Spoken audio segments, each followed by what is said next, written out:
वबरकातुहू। Slides नज़र आना शुरू हुई हैं सामा?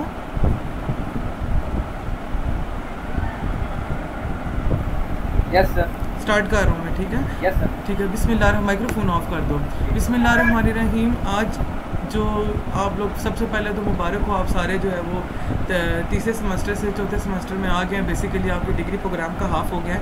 जो सब्जेक्ट्स हम आपको मैं पढ़ाने वाला हूँ उसका नाम है डेटाबेस सिस्टम। डेटाबेस सिस्टम का मतलब ये है कि अभी तक आप लोगों ने सबसे पहले प्रोग्रामिंग फंडामेंटल्स पढ़ी, जिसमें बेसिकली आपने देखा कि प्रोग्राम क्या होता है, प्रोग्राम को किस तरह किया जाता है। उसके बाद आपने दूसरा सब्जेक्ट पढ़ा था ऑब्जेक्ट ओरिएंटेड प्रोग्रामिंग, जिसमें आपने देखा था कि क्लासेस और इनहेरिटेंस का कॉन्सेप्ट क्या होता है, ठीक है? उसके बाद आपने एक तीसरा सेमेस्टर में सब्जेक्ट पढ़ा था जिसका नाम था डाटा स्ट्रक्चर, जिसमें आपने देखा था कि डाटा को सेव करने के तरीके क्या क्या होते हैं। अब जो आपका सब्जेक्ट है उसका नाम है डेटाबेस सिस्टम्स। डेटाबेस सिस्टम्स का मतलब होता है कि डेटाबेस को बनाना किस तरह है।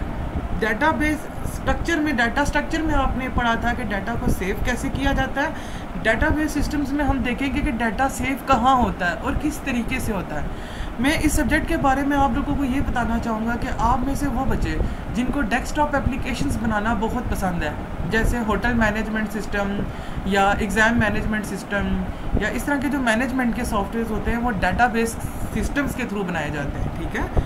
तो ये बहुत इंटरेस्टिंग सब्जेक्ट और बहुत मज़े का सब्जेक्ट है। मेरा अपना जो बहुत इंटरेस्टिंग सब्जेक्ट था वो उसमें से डेटाबेस सिस्टम है।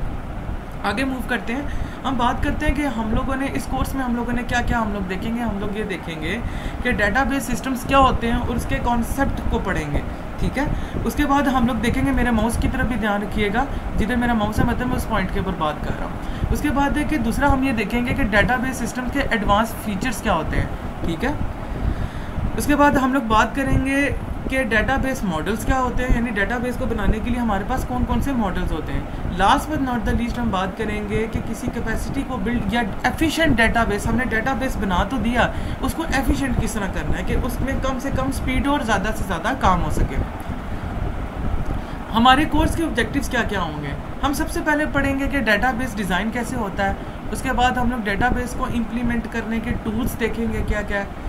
उसके बाद हम लोग ये देखेंगे कि हमारे पास फिज़िकली डेटाबेस के बनाकर उसको किसी ऑर्गेनाइजेशन के अंदर इम्प्लीमेंट कैसे किया जाता है। इसकी एग्जांपल मैं इस तरह देता हूँ कि जिस तरह आप लोगों ने कॉलेज के लिए एक फ़ी मैनेजमेंट सिस्टम बनाया है, तो हम ये भी देखेंगे कि कॉलेज के अंदर उसको इम्प्लीमेंट कैसे करना है। उसके बाद हमारे मिड टर्म के बाद जो हमारा सिलेबस होगा उसके अंदर होगा स्ट्रक्चर क्वेरी लैंग्वेज यानी SQL। ये बेसिकली एक कोडिंग मैकेनिज्म होता है, कोडिंग करने का तरीका होता है जिससे हम डेटाबेस बनाते हैं। लास्ट पे आता है database concepts and process of database queries. इसमें क्या होगा कि हम लोग डिफरेंट क्यूरीज लिखेंगे। मिसाल के तौर पर उन बच्चों के नाम बताओ जिनकी फ़ीस जमा नहीं हुई, तो ये बेसिकली डेटाबेस क्यूरी है और उस क्यूरी के बदले हमें एक आंसर मिलेगा जो बेसिकली आपका एक रिजल्ट होगा, ठीक है? उसामा परवेज माइक्रोफोन ऑन करके बताओ, अभी तक सब कुछ सही चल रहा है?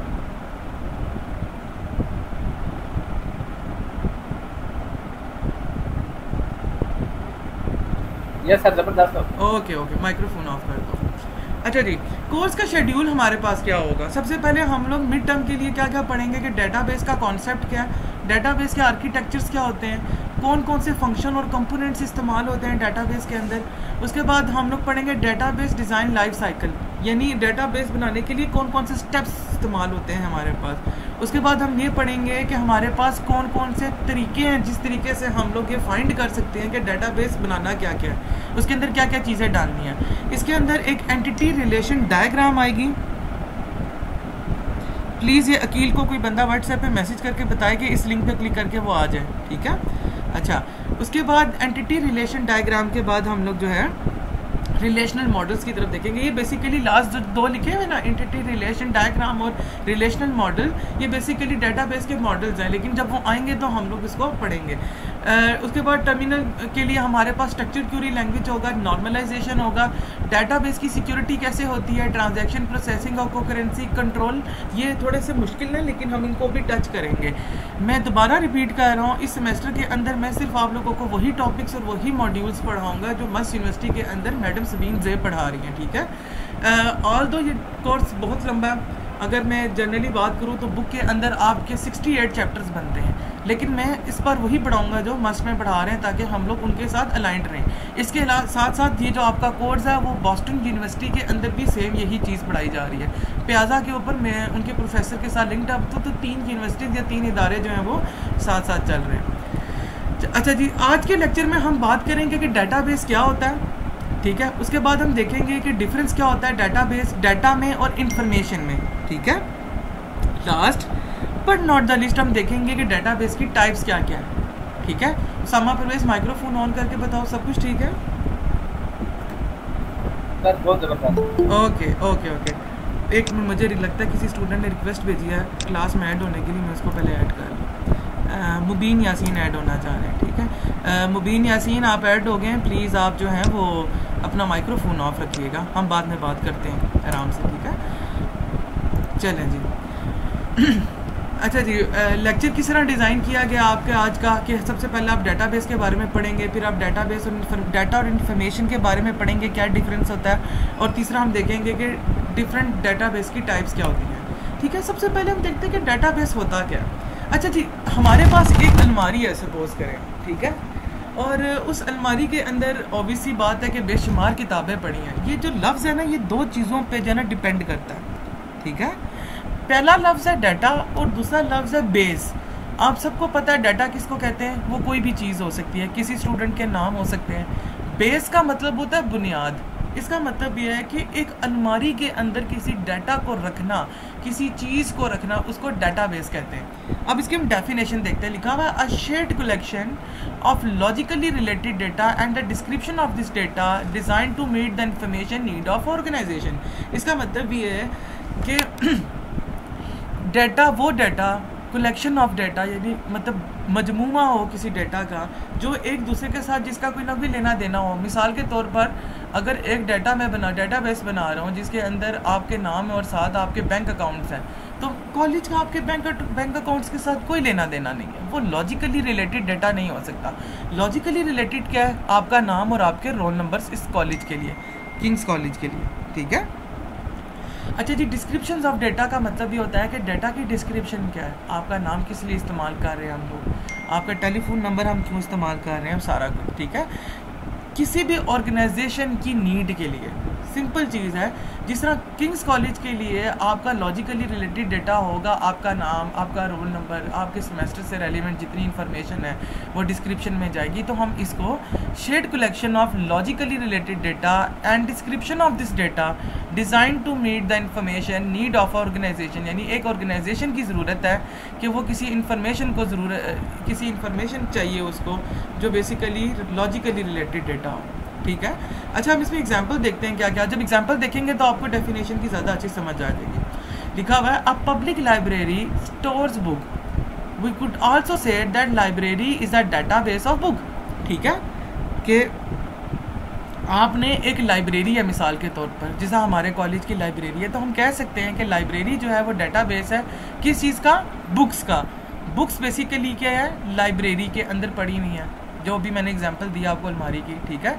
अच्छा, दूसरी लाइन अगर आप लाइन देखें, लिखा but strictly defined databases are computer structures that save, organise and protect delivered data, ठीक है। उसने बोला है कि ठीक है, ऊपर जो हम लोगों ने एग्जांपल दी है वो एक पब्लिक लाइब्रेरी की है, लेकिन जब भी हम लोग डाटाबेस की बात करते हैं तो वो ज़्यादातर हमारे कंप्यूटर्स के बारे में होता है, या कंप्यूटर्स के अंदर किस तरह चीज़ें सेव होती हैं वो उस चीज़ से रेलिवेंट होता है।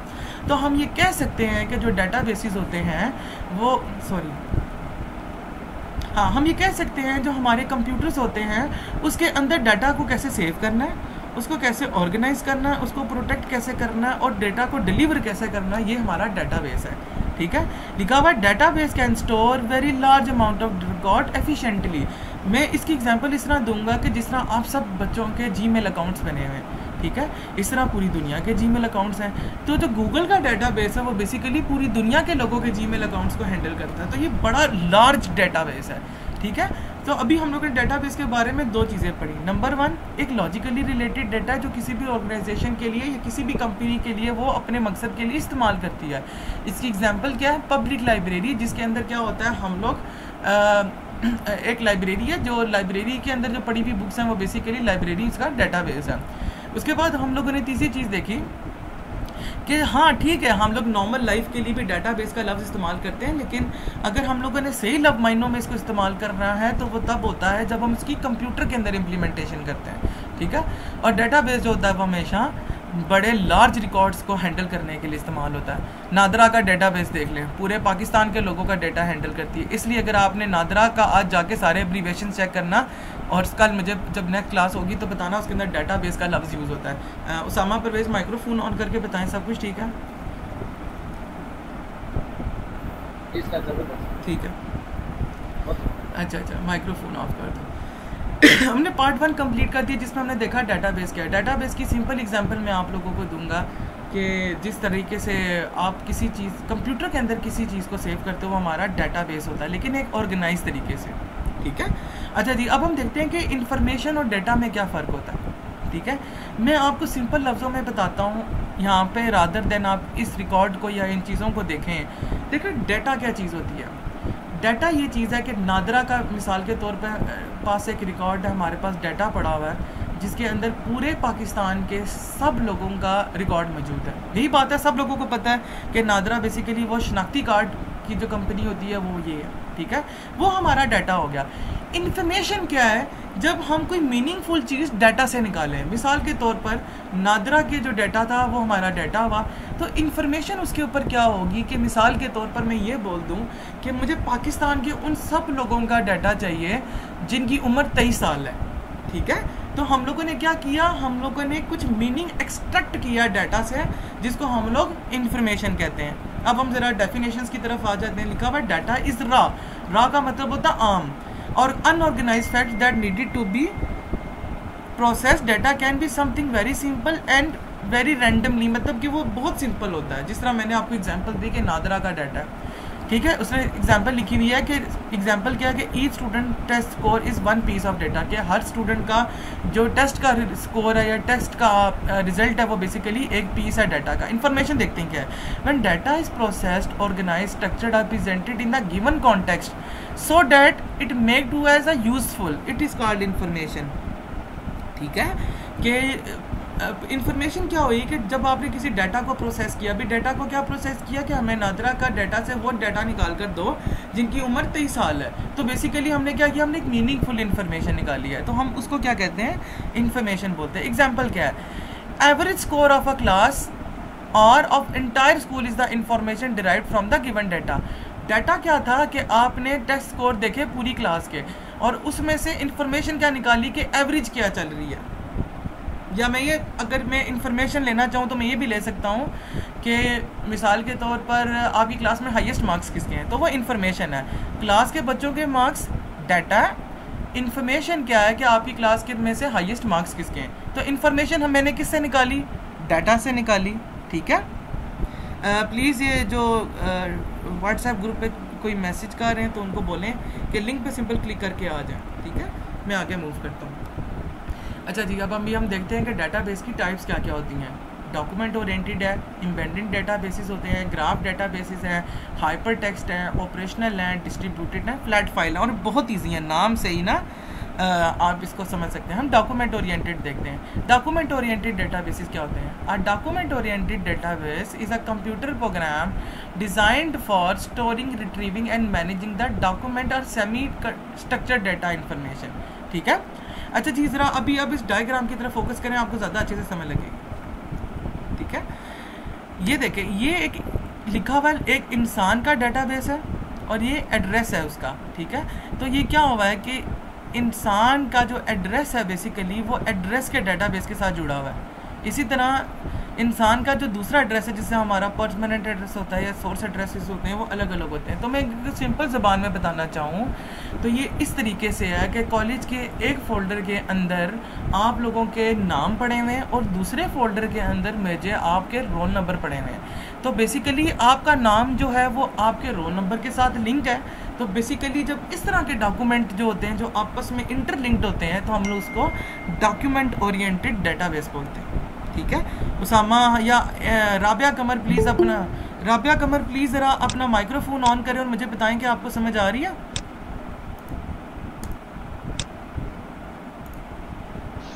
जी सर, अच्छी समझ आ रही है, गुड हो गया है। मैं ज़्यादा खींच तो नहीं रहा?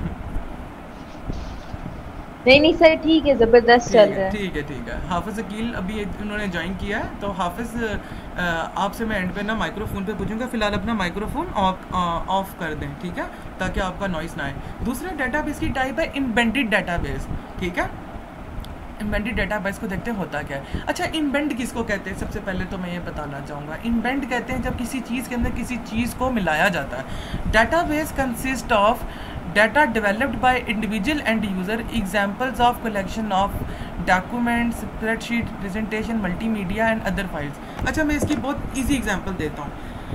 आप सब क्लास वालों ने को मैंने एक असाइनमेंट दी है, मिसाल के तौर पर एक असाइनमेंट दी मैंने आप सब लोगों को, ठीक है, और मैंने उसामा परवेज़ को बोला कि एक फ़ोल्डर बनाओ जिसके अंदर क्लास के सारे बच्चों का जो असाइनमेंट के जो मतलब पेजेस हैं वो उसके अंदर ऐड कर दो, ठीक है। या अभी जिस तरह आप लोगों ने कोर्स रजिस्ट्रेशन फॉर्म सबमिट करवाए थे, तो कोर्स रजिस्ट्रेशन फॉर्म जब सबमिट कराए थे तो क्या हुआ था, आप सब लोगों ने अकील को भेजे थे और अकील ने क्या किया था, एक फ़ोल्डर के अंदर बनाकर मुझे दे दिए थे। तो अकील ने एक डाटाबेस बनाया जिसके अंदर बाकी सब लोगों की बनाई हुई शीटें जो थी उसके अंदर पड़ी हुई थी, ठीक है। तो क्या हुआ, एक चीज़ को दूसरी चीज़ के अंदर मिक्स किया गया, एक डाटाबेस के अंदर दूसरी फाइलों को ऐड किया गया। जब इस तरह की कोई सिचुएशन आती है तो हम उसको इम्बेडेड डेटाबेस बोलते हैं। इम्बेडेड डेटाबेस अगर आप गौर से देखेंगे तो लिखा हुआ है these database consist of data developed by individual users. जिस तरह आप सब लोगों ने अपनी अपनी कोर्स फाइलें बनाई थी और सारों ने बना के अकील को जमा करवा दी थी, तो अकील ने क्या किया था, अपने फोल्डर के अंदर उसको ऐड कर लिया था और ऐड करने के बाद अकील ने क्या किया था, आगे आप लोगों को मुझे सेंड कर दिया था। तो अकील ने क्या किया, एक डेटाबेस बनाया और उसके अंदर आप सब लोगों की बनाई हुई जो डाटा फाइलें थी या डॉक्यूमेंट्स थे उसके अंदर ऐड किया। तो जब इस तरह की कोई सिचुएशन होगी that is called embedded database, ठीक है। ग्राफ डेटाबेस हम लोग पहले डाटा स्ट्रक्चर के अंदर पढ़ चुके हैं कि ग्राफ डेटाबेसिस में क्या होता है, हमारे पास एक एसक्यूएल डेटाबेस। एसक्यूएल क्या होता है, अभी इस डिस्कशन में मत जाओ, सिंपल आप ये ग्राफ देखो। इस ग्राफ में अगर आप देखो तो ये देखो यूज़र 1 है, ये क्या करता है, यूज़र 2 को जानता है, यूज़र 2 जो है वो यूज़र 3 को जानता है, यूज़र 1 जो है वो यूज़र 3 को भी जानता है। इसका मतलब ये है कि एक दूसरे के साथ जब ग्राफ के अंदर कोई डाटा आपस में लिंक्ड होगा तो हम उसको ग्राफ डेटाबेस बोलेंगे, ठीक है। ये इस तरह है कि इसकी एग्जांपल मैं इस तरह दे सकता हूँ आप लोगों को कि ग्राफ का एक नोड था जिसके अंदर लिखा हुआ था 1। मेरा माउस की तरफ गौर रखिएगा, यहाँ पे मैं 1 लिखता हूँ और यहाँ पर भी 1 लिखता हूँ और मैं कहता हूँ इन दोनों को प्लस करके जो आंसर आए वो इस ग्राफ के नोड में डाल दो, ठीक है। तो दोनों को प्लस करेंगे, आंसर 2 आएगा, तो 2 इधर आ गया, ठीक है। लेकिन ये 2 किसके साथ रिलेट कर रहा है, यूज़र 2 के साथ भी और यूज़र 1 के साथ भी, ठीक है। दोबारा हम देखते हैं, graph database is the kind of no SQL database that use graph structures with the nodes, edges and properties to represent and store information. Graph database में क्या होगा, हमारे पास नोड्स होंगे, हमारे पास एजेस होंगे जो हम लोग डाटा स्ट्रक्चर के अंदर पढ़ चुके हैं, और उसके साथ डाटाबेस को आपस में डाटा को आपस में लिंक किया जाएगा। जब लिंक होगा तो वो डाटाबेस हो जाएगा, ठीक है। समरा माइक्रोफोन ऑन करें, मुझे बताएं कि आपको समय लग रही है।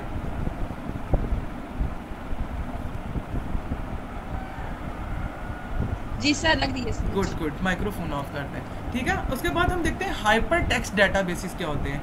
हाइपर टेक्स्ट डेटाबेसिस की अगर मैं सबसे अच्छी एग्जांपल बताऊं ना तो वो विकीपीडिया। देखें, जब हम विकीपीडिया के ऊपर कोई चीज़ सर्च करते हैं तो वो क्या करता है, उससे रेलिवेंट इन्फॉर्मेशन दे देता है, यही बात है। तो हाइपर टेक्स्ट क्या कहते हैं, जब एक चीज़ लिखने से या एक लफ्ज़ लिखने से या एक सेंटेंस लिखने से आपको रेलिवेंट इन्फॉर्मेशन मिल जाए तो उसको हम हाइपर टेक्स्ट डेटाबेस कहते हैं। ज़रा टेक्स्ट पढ़ेंगे, क्या लिखा हुआ है, hyper text databases are particularly use for organising large amount of desperate information. For example, they are use for maintaining online encyclopedia. Wikipedia में अगर मैं मिसाल के तौर पर नाम सर्च करता हूँ आतिफ असलम, सपोज करें, ठीक है, मैं आतिफ असलम टाइप करता हूँ तो क्या मुझे सारी इन्फॉर्मेशन आतिफ असलम की मिलेगी, यही बात है ना।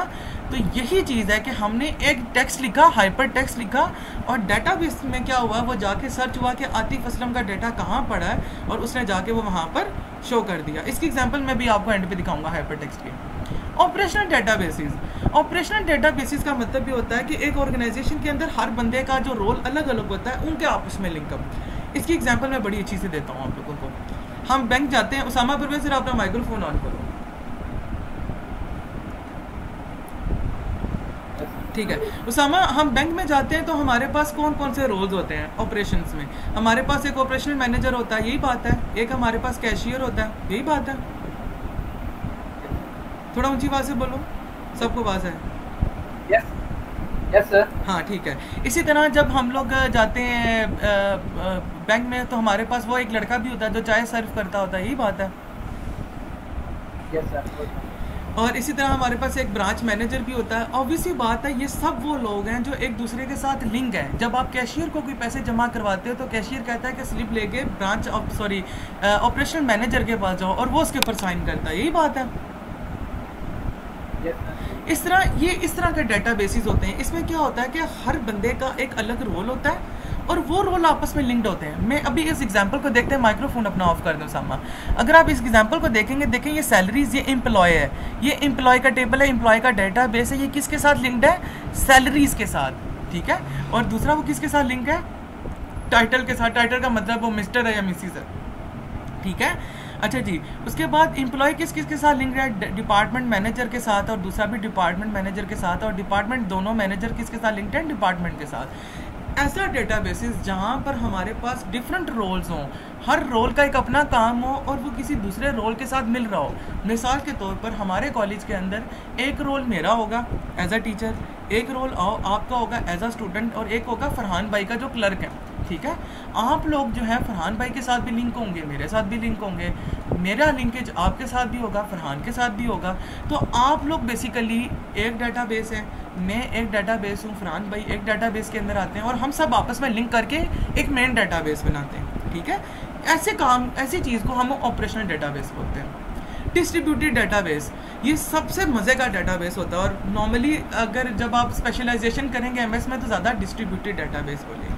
अच्छा, डिस्ट्रीब्यूटेड डेटाबेस में क्या होता है हमारे पास? मैं पहले टेक्स्ट पढ़ लेता हूँ। A distributed database is a database in which storage devices are not attached to the common processing unit such as a CPU, ठीक है। It may be stored in the multiple computers located in a simple physical location और disperse over a network of interconnected computers. इसकी example मैं आपको बड़े अच्छे से देता हूँ। गूगल जो है ना, वो बेसिकली डिस्ट्रीब्यूटेड डेटाबेस के ऊपर काम करता है। किस तरह काम करता है? जब आप मिसाल के तौर पर जीमेल की आईडी बनाते हो ना, तो आपका नाम में भी शायद अमेरिका के सर्वर में जाके सेव होता है, और आपकी जो ईमेल है वो बेशक जाके जर्मनी के डेटाबेस के अंदर सेव होती है।